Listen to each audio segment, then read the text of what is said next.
This is the disassembly procedure. The technician is looking at the bottom of the oil port to see if the poppet nut is off the seat. If it is, that means it's pressurized inside. If it is pressurized inside, he's going to remove the protective cap. And after removing the protective cap, he's going to remove the safety cap, the yellow safety cap. Going to install the charging head, gauging head assembly by hand tight.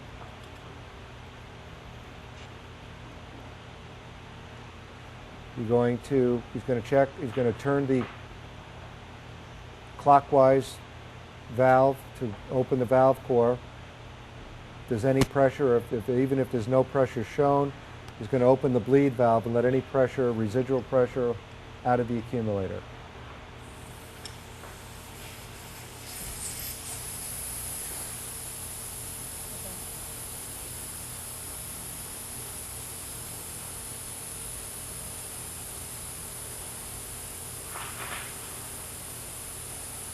He's going to check at the other end when the poppet nut is back in its rested position.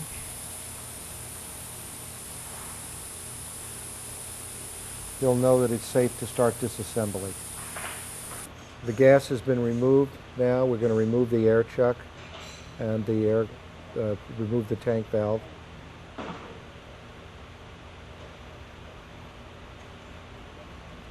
Unscrewing the gauging head assembly from the valve stem. We're going to now remove the two-piece gas valve, allowing bladder removal easier.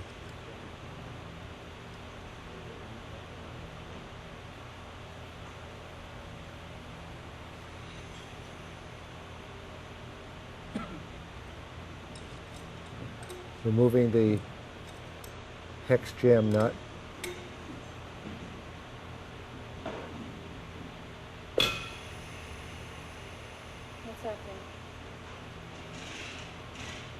We'll just let some more gas out. That usually doesn't happen.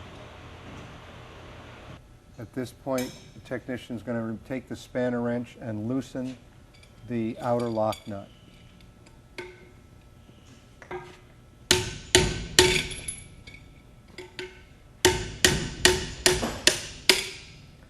Once it's loose, it can be removed completely by hand. Hand removing the lock nut and the spacer. Two separate pieces. At this point, there is no gas in the accumulator. You can push the plug and pop assembly in. You carefully reach in, slide the anti-extrusion ring back over the plug and pop it. Remove the seals first, which will be disposed of. Then reach in, grab the anti-extrusion ring, and bend it in half and remove it.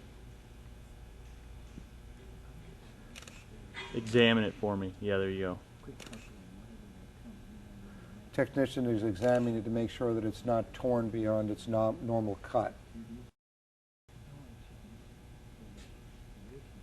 Now reaching in with his hand, he'll reach in with a couple of fingers, lift the plug and poppet assembly out through the 3.5-inch opening, and examining it to make sure that there is no interference at all. He's going to spin the plug and poppet and check the action of the poppet. This particular plug and poppet seems to be in perfect working order. It's a smooth action, there's no resistance. Normally, he's going to see if he can reach the bladder with a pair of channel locks. Normally the bladder would be covered with oil. It would be very difficult to pull it out. He's going to try to get it into place and move it. If not, he may have to introduce a little nitrogen to push it back out.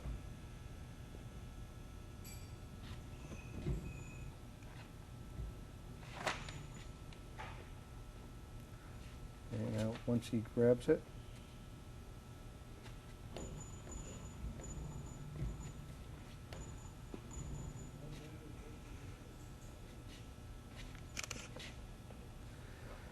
and it's a boy. It's recommended that during this operation that accumulator most likely will be filled with a lot of fluid, and that a large pan be placed at the bottom to catch any residual fluid.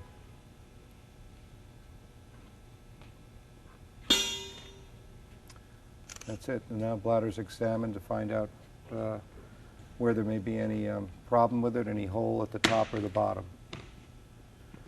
Best way to examine it is to roll this out, get the rest of the nitrogen and compressed air out that came in, atmospheric air. Just, yeah.